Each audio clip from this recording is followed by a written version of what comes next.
Welcome to Rama Prabha Ilango channel. இன்றைக்கி தயிர் வடை குழம்பு, மோர் குழம்பு செய்கிறது எப்படின்னு பார்ப்போம். வெயில் காலத்துக்கு ரொம்ப குளிர்ச்சியானது இந்த மோர் குழம்பு, தயிர் வடை குழம்பு. இதுக்கு 2 கப் தயிர் எடுத்திருக்கேன். இந்த தயிரை பிளெண்டர் வச்சு இந்த மாதிரி கலக்கி எடுத்துக்குங்க.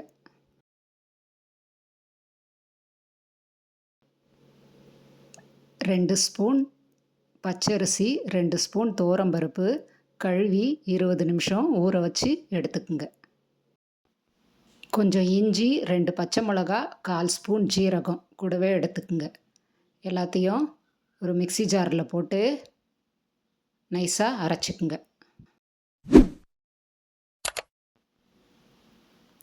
இந்த மாதிரி அரைச்சி எடுத்து தனியாக வச்சுக்குங்க.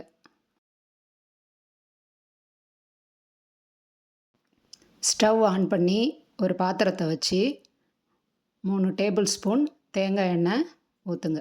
தேங்காய் எண்ணெய் ஊற்றுனா இதுக்கு நல்லாயிருக்கும். இல்லைன்னா ரீஃபைண்ட் ஆயிலே யூஸ் பண்ணிக்கோங்க.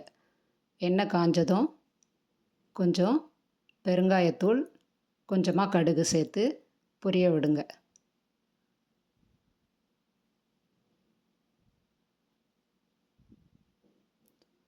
பொரிஞ்சதும் சீரகம் கொஞ்சம் சேர்த்து பொரியட்டும்.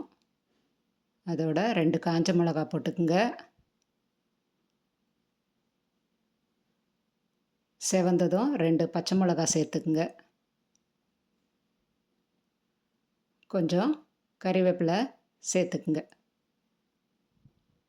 அடித்து வச்சுருக்கிற தயிரை இதில் ஊற்றி விடுங்க. வேணுன்ற அளவு தண்ணி சேர்த்துக்குங்க. இந்த குழம்பு கொஞ்சம் தண்ணியாக தான் வைக்கணும். ஏன்னா அரிசியும் பருப்பும் அரைச்சி வச்சுருக்கோமே, அது ஊற்றினா நல்லா திக்காக வந்துடும். அதனால் கொஞ்சம் தண்ணியாகவே வைங்க. காரம் கொஞ்சம் கூடுதலாக வேணும்னா 2 பச்சை மிளகாய் எக்ஸ்ட்ரா சேர்த்துக்குங்க. இப்போ இதோட 1/2 ஸ்பூன் மஞ்சத்தூள் சேர்த்துக்குங்க. கொஞ்சம் உப்பு போட்டுக்குங்க.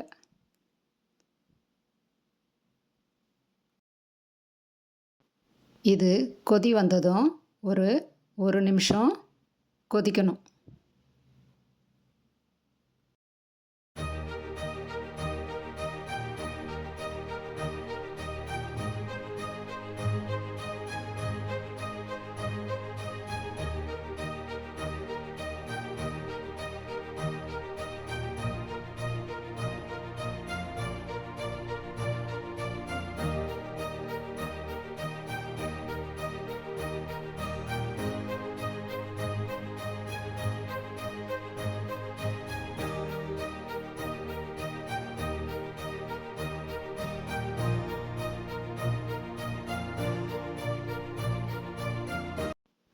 ஒரு நிமிஷம் நல்லா கொதித்ததும் இதோட அரைச்சி வச்சுருக்கிற அரிசி பருப்பு ரெண்டுத்தையும் இதில் ஊற்றி கைவிடாமல் கலக்கிக்கினே இருங்க.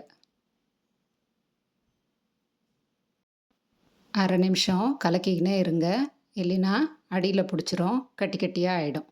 அதனால் ஒரு 1/2 நிமிஷம் கலக்கிக்கினே இருங்க.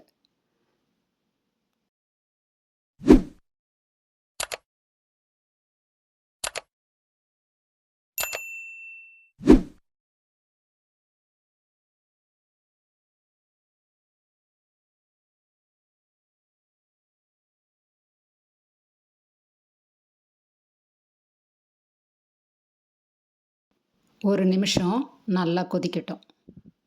ஒரு நிமிஷம் கொதித்ததும் அடுப்பு ஆஃப் பண்ணுறங்க. கொதிக்கலைன்னா பச்சை வாசனை வந்துடும். அதனால் கண்டிப்பாக 1லேருந்து 2 நிமிஷம் கொதிக்க வைக்கணும்.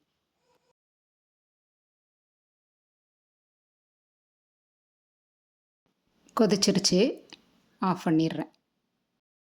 வடைக்கு 1 டம்ளர் உளுத்தம்பருப்பு 1 மணி நேரம் ஊற வச்சு அரைச்சி எடுத்து அதோட வெங்காயம், பச்சை மிளகா, கறிவேப்பிலை எல்லாம் போட்டு கலக்கி வச்சுருக்கேன். அடுப்பில் கடாயை வச்சு எண்ணெயை ஊற்றி மாவை இந்த மாதிரி கையில் தட்டி ஓட்டை போட்டு சுட்டு எடுத்துக்குங்க.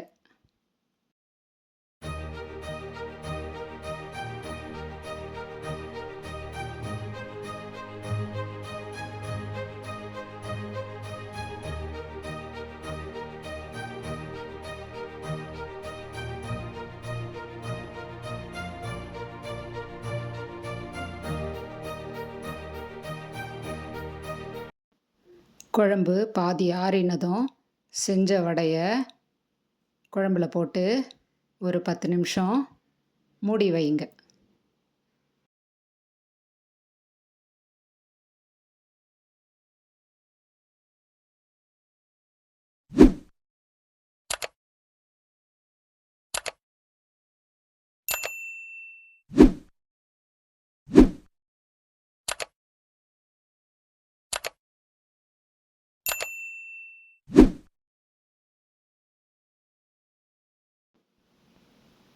பத்து நிமிஷம் கழித்து திறந்து பார்த்தா சாஃப்டான தயிர் வடை குழம்பு ரெடி. இது வடை நல்லா சாஃப்டாக இருக்கும். இது சாதத்துக்கு போட்டு பிசைஞ்சு சாப்பிட்லாம், அப்படியேவும் கிண்ணத்தில் போட்டு சாப்பிடலாம். ரொம்ப நல்லாயிருக்கும். இதில் மேலே கொத்தமல்லி கட் பண்ணி தூவிக்குங்க, நல்லாயிருக்கும். இந்த வீடியோ உங்களுக்கு பிடிச்சிருந்தா லைக் பண்ணுங்கள், ஷேர் பண்ணுங்கள், சப்ஸ்கிரைப் பண்ணுங்கள். நன்றி, வணக்கம்.